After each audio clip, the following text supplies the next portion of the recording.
Well, hate crimes have become frequent in the United States, and more commonly, the targets are Muslims. That's in a country where Islam remains the fastest growing religion. So how do Muslims, especially those who made a conscious choice to convert, feeling nowadays with Islamophobia on the rise? In the third and final part of his Muslims in America series, RT's Alexei Yaroshevsky spent a day with a white American Muslim convert. To some, Islam is the root of all problems. Not all Muslims are terrorists, but all terrorists are Muslim. To many others who have a clue or read and understood the Quran, it's exactly the opposite. It is a peaceful religion, but these other people have a whole political agenda, and I don't understand it. It's horrifying.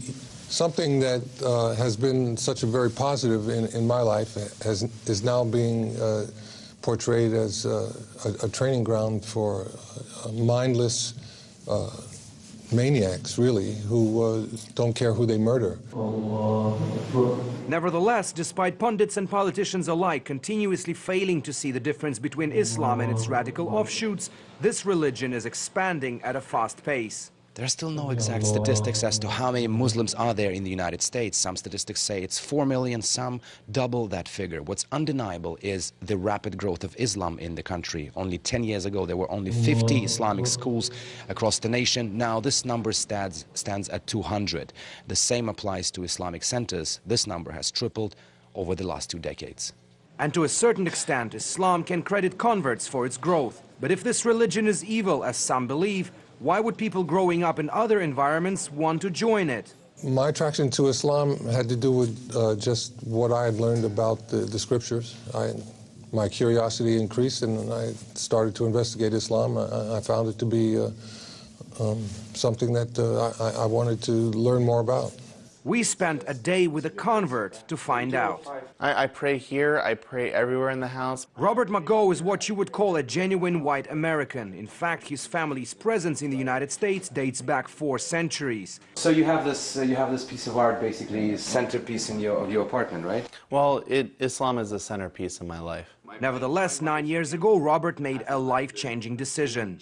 I was raised Christian, and I always liked the idea of monotheism. When I learned about Islam and how it has a monotheistic focus very similar to Judaism, but it has a place for Jesus as a respected prophet, it clicked. One of the more pleasant parts of being a Muslim to Robert is going to mosque prayers. It's here, he says, that the true nature of Islam is being revealed. They say in America the most segregated hour is Sunday. In America, when people go to church, but here it's quite different. There are peoples from every corner of the world meeting each other, praying with each other, living their lives, marrying into each other's families. So it's massively different to what you experienced in the childhood going to a Catholic church. It definitely is a cultural shift. And are you enjoying this kind of shift? I very much enjoy it. I think that the community presence, the will to engage, the different stories we can tell, it makes a special communal experience. Robert's affinity towards Islam transformed into his professional life. This is the national office, just several blocks from Capitol Hill. He now works for the Council on American Islamic Relations, or CAIR, providing legal help to Muslims in peril. Needless to say, with the rise of Islamophobia in the United States, Robert and his colleagues have been busy. Anti-Muslim rhetoric on the campaign trail is mainstreaming Islamophobia, and that's actually translating into acts of discrimination or hate crimes on the ground. An unidentified sender had mailed to our national office and our Bay Area office in California a package with white powder. Thankfully, it was inert. We're constantly under threats, but we remain undeterred. I think that this only inspires us to work harder. We're a lightning rod that attracts this type of hate, but we understand that the whole community is under a similar threat.